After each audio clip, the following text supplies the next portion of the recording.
Hello and welcome to another edition of Energy.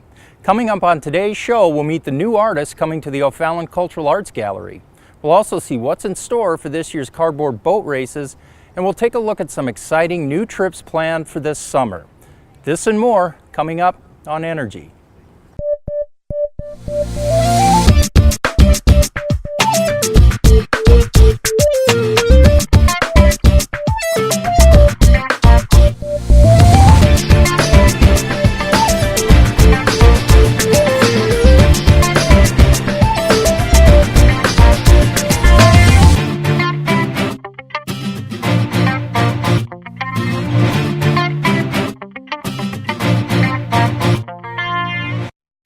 Ty Joyce recently attended the FCW Fitness Conference in Orlando, Florida, where she received training in health, fitness, nutrition, and other areas. Now let's find out what she plans to do with these ideas. The Renaud Spirit Center's fitness programs provide opportunities for people of all ages to get fit, stay fit, and feel better through the use of city park facilities and participation in enjoyable programs. And each fitness program at the RSC is the vision of fitness specialist Ty Joyce. Part of her job is to keep up with continuing trends in the fitness field along with new safety topics. Every 2 years I have to get continuing education credits, just like any teacher or any instructor, personal trainer, in order to keep my certifications. So SCW is a big company that holds fitness conferences all over the United States. This year I was able to go to the one in Orlando, and so it's a 3 to 4 day conference depending on what you sign up for, and I'm able to get my continuing education credits, but also attend new certifications to get new certifications in different formats and learn about new and upcoming classes, equipment, music, basically anything related to our fitness program. Ty was happy that she attended the FCW Conference and looks to implement the different knowledge she gained. I actually learned a lot from the conference, ways to make a lot of our existing classes better, ways to accommodate a larger population, how to work with new trends that are coming in but still using our existing equipment, just ways to modify our classes, to adapt to some of those changes without having to reinvent our whole entire program. But I also took away a couple new formats, which I'm really excited that we're going to be bringing to the Renaud Spirit Center in the fall or maybe later on in the winter. The Renaud Spirit Center continues to provide residents with a quality fitness program, and employees like Ty Joyce are working hard behind the scenes, learning new trends in safety, equipment, and programming so members can get the most out of our fitness programming. I think that sending our employees to these types of conferences is really beneficial because it helps us to offer the best programming possible here at the Renaud Spirit Center. A lot of classes are maybe designed for one type of population, but for us it's really important to be able to modify for anyone that comes into these classes and to make sure that we're giving them the best service and the best experience possible in our facility. Make sure to check out all the different programs that the RSC has to offer by visiting their webpage at www.renaudspiritcenter.com. Now we turn to this month's featured employee, Bill Gardner from the Parks Department.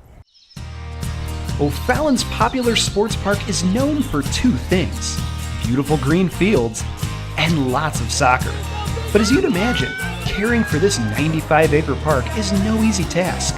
So for this employee spotlight, we're sitting down with parks worker Bill Gardner and finding out what it takes to keep these fields open for play. Here we're basically, first thing every morning we do routine, pick up the grounds, make sure the bathrooms are up to snuff, make care of all the fields. The playing field gets mowed about twice a week, perimeter once a week, striping on game days, put all the field stripes down. Today we're doing irrigation, marking all the heads, making sure we don't have leaks. It's time to turn the irrigation on. Other tasks include ongoing repairs, routine maintenance of playgrounds, and taking care of the restrooms in the park. Bill is actually a new addition to the sports park team, but he's already made a big impression on the department since filling the open position on April 3rd. Well, I wasn't sure who I was getting, and I found out that I was getting Bill, and I was pretty excited about that. Bill comes from the county. He worked at the county for about 8 years, but he has a wealth of knowledge on many different areas. He's been a great asset to my team. I'm glad to have him. Hope he sticks around for several years with me. He brings a lot of knowledge. It's safe to say that Bill fit in pretty quickly in the Parks Department. It might be because this is his third career. He's worked in construction for a time, then with St. Louis County's Highway and Traffic Department. It could also be because he knows O'Fallon inside and out. He's a long-time volunteer with 25 years of service. As a volunteer, he's been Santa at the tree lighting ceremony, built obstacles for the RSC Challenge Run, and done so much more. He's also served O'Fallon in a different sense, as he spent years on the O'Fallon City Council, helping to guide our community as a member of our city's legislature. While that part of his life may be in the past, it's still informing his hard work as a member of our Parks and Rec department. I still miss it in a way. I felt I did a lot of good for the city and especially for the park system. Actually, I kind of did it backwards. It had been more to my advantage to work here and then be a councilman. Then I could actually know what the parks of the city needed. But it's a win-win for me. To work for a city you're proud of and you really like to show it off and close to home. So I'm a winner. In 3 short months, Bill has already emerged as a natural leader in the department, and his work on the field speaks for itself. He's come to me several times and has suggested things already, how to improve things, how to do things more efficiently. So he's been a great asset, and I look forward to working with him for many years. It's been a long journey from construction worker to O'Fallon's Parks, but we're glad to have Bill Gardner on our Parks and Rec team, keeping O'Fallon's Sports Park in top condition. Playing a sport at a high level takes practice and sound skills. Here's where you can get your young volleyball player off on the right foot.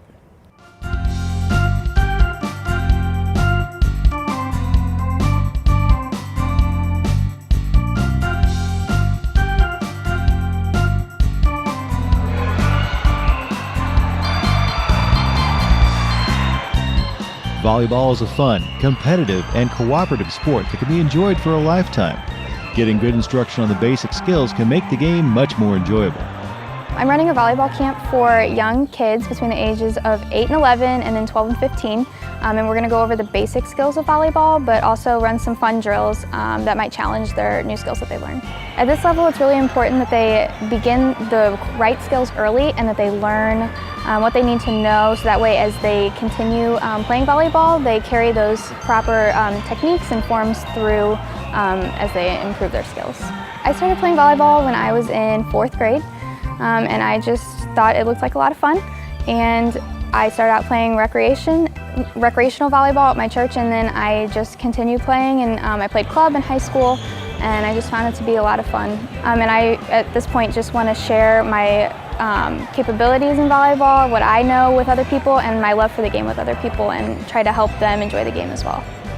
During each 2-hour session, campers can expect to put in some hard work through repetition and drills. Scrimmages during the week-long clinic will put what campers have learned to the test. Anybody can play volleyball. Anybody can fall in love with it if they just dedicate themselves to it. It's a fast-paced game, and you really have to learn to rely on other people and to build like a community, and so that definitely hooked me. Remember to register in advance and in person for this exciting camp. Registration closes on July 3rd. In addition, fall youth leagues are forming soon, and the teams are in need of enthusiastic volunteer leadership. We definitely need some people to step up as coaches for this volleyball league here, because these little girls or boys want to come play volleyball. Maybe they've seen it somewhere and they just thought it looks like a lot of fun.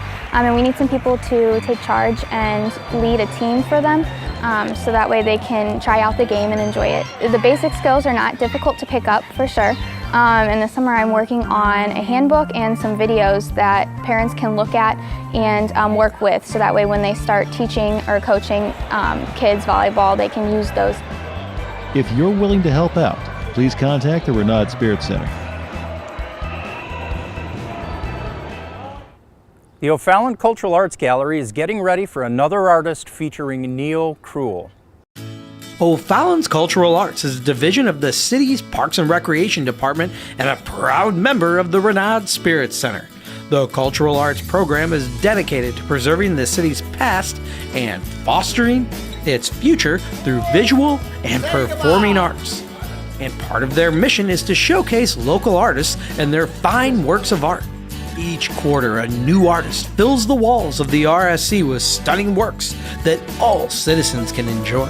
Contemporary artist Neil Krull will be showing off his expressive paintings July 21st through September 1st. Neil has been a faculty member at East Central Community College for years. He has exhibited his artwork in galleries and venues around the world. And now, he's landed at the RSC.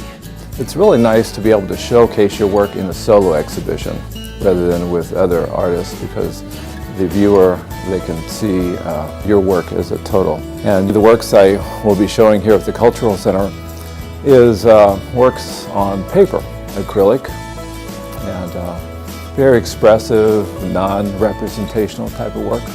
Right now, this is kind of a new series for me, so I'm excited about it. It's very colorful. He combined his skills as a painter with clay and used these expressive elements to produce images which capture honesty in his art with a unique perspective and mood. I have a quote on my website, neilkrull.com, by Julian Spalding. He's a historian. He said, if the work doesn't speak to you, chances are it has nothing to say. So I like my work to be very visceral, coming from within me, speaking to the viewer from me, the artist. Residents are invited to meet Neil at his opening reception that will be held on July 21st at the Renaud Spirit Center. Come see it, first of all. I think you'll be enlightened and hopefully inspired. The work is small, so I think you can get up close and personal with it. And hopefully the shapes and the relationship and the balance and the color and the serendipity quality will appeal to the viewer and those who come.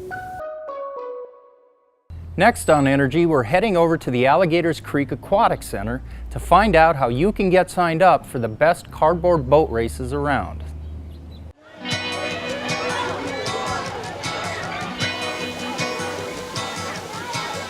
Warm weather in O'Fallon means frequent trips to Alligators Creek, and you've probably already made several trips to this exciting outdoor pool so far this summer. That means you've enjoyed a float down the lazy river, felt the rush of our slide, and soaked up some sun while lounging poolside. And later this summer, you can take part in one of the most exciting events we have to offer. That's right, O'Fallon's Cardboard Boat Race returns to Alligators Creek on July 23rd, and it's one of the best ways to enjoy a day at the pool. Never heard of it? Here's Recreation Manager Donnie Hayes to tell us what it's all about. Well, Cardboard Boat Race is actually one of the most exciting events that we do. It's in conjunction with our Pirates Shipwreck Days, which we have all kinds of events, activities. It's tons of fun. But people actually take cardboard, duct tape, decorate the heck out of it, and then they try to float it across the pool without sinking. We have tons of prizes for this event. It's awesome. Each year, these creatively built boats hit the water, and it's a madcap dash to see if these two-person teams can finish the race before their boats fall apart. It's just a ton of fun, even if you're not paddling around on one of these barely seaworthy boats. Even if you just want to come and just watch. This is one of those opportunities where your kids are going to be laughing, everybody's going to be screaming, cheering, because there's nothing better than honestly seeing a shipwreck, right? Seeing the boat just sink to the bottom and everybody's just like trying to paddle along. It is really a classic event with tons of fun for the family of all ages. Each year, the boats get bigger and better, and we're excited to see what boats turn up for our upcoming Cardboard Boat Race. There's always room for more competitors, and if this looks like fun to you, maybe it's time to sign up and start building your own cardboard boat. Whether your boat speeds to the finish line or sinks halfway through, you'll be hooked by this incredible event. You can get more info about the event at the city's Parks and Rec website, and the deadline to register is July 19th. Summer is a great time to enjoy our parks. It's also a great time to get out and discover the history of O'Fallon. Located in Fort Zumwalt Park are two historical sites, the reconstructed Zumwalt's Fort and the historic Heald Home. Joining us today with more is Jennifer Hoisington from the Tourism and Festivals Department. Fort Zumwalt Park in O'Fallon offers residents many amenities, but the one thing that stands out the most are the two historic sites, Zumwalt's Fort and the Heald Home. A little brief history on the Zumwalt Fort. Jacob Zumwalt and his wife arrived to the area in 1798 and constructed the fort. He and 5 of his children did live there. Eventually the fort was destroyed, so what you do see today is the original foundation, and what was remaining was the chimney and the foundation in which the current structure is built on. Another little fun fact is in 1817, the fort was sold to Nathan Heald, who is Darius Heald's father, which then ended up interlinking the historical Heald Home located across from Jacob Zumwalt's fort. You will see a lot of replication of what the decor would look like within the home and the fort. There are a few pieces within each property that are original, but most of it is representational. When you do come out to visit these locations, there is storyboards located in the fort and the house that will give you the history of each property. Within each room, it will give a little bit more detail throughout the family history, the building of it, and then also the surrounding area. Zumwalt's Fort and the Heald Home are open for tours May 21st through September 24th on the 2nd and 4th Sundays of the month from noon to 3 p.m. Admission is $5 per person. Children 10 and under are free. Private and/or group tours of 10 or more are available with a minimum 2-week notice. For more information, please call 636-379-5614.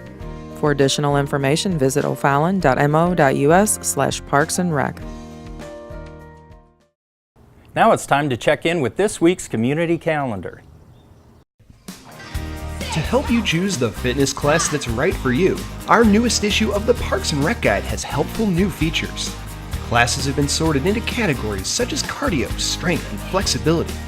You can also easily find classes that are a combination of all 3 of those categories, as well as cycling and senior classes. And each class has now been rated for intensity level, making it a snap to find the perfect class for you. And with new classes beginning soon, it's never been easier to start your fitness journey. Check out your latest Parks and Rec Guide for more, or view it on your computer at www.renaudspiritcenter.com. This 5-week co-ed camp is set up for fun, but players can expect to put in some hard work too. Our basketball camp will focus on strengthening fundamental game skills to help players take their game to the next level. The basketball camp kicks off on July 10th and runs Monday through Friday, 9 a.m. to 12 p.m. The cost to join is just $60 for residents or $67 for non-residents, and the cost includes a commemorative t-shirt. If you're ready to sign up, head on down to the Renaud Spirit Center to get started. This marks the 21st year that former professional player Jamie Swanner is offering his Summer Soccer Camp series to help players improve their technical skills while having fun. Each day, campers will be introduced to challenging and exciting games that will help them develop multiple skills like ball handling, teamwork, strategy, and more. The cost of the session is $80, and a camp t-shirt is included in the fee. Camps and clinics are held Monday through Thursday in Sports Park, and sessions begin on July 18th. Check your Parks and Rec Guide for info on how to sign up. Grab a friend or two and join us for a fun-filled day of horse racing in the week leading up to the Kentucky Derby. We're headed to Fairmount Park on deluxe motor coach transportation, and all you need to do is sign up and join us by 10 a.m. in Civic Park to hop aboard. The cost for this fun trip is $50 for residents, and the cost includes a racing program, a delicious buffet lunch, transportation, admission, and taxes. We're heading out on July 18th, and space is limited, so you'll want to make sure you sign up soon to join us for this trip to Fairmount Park.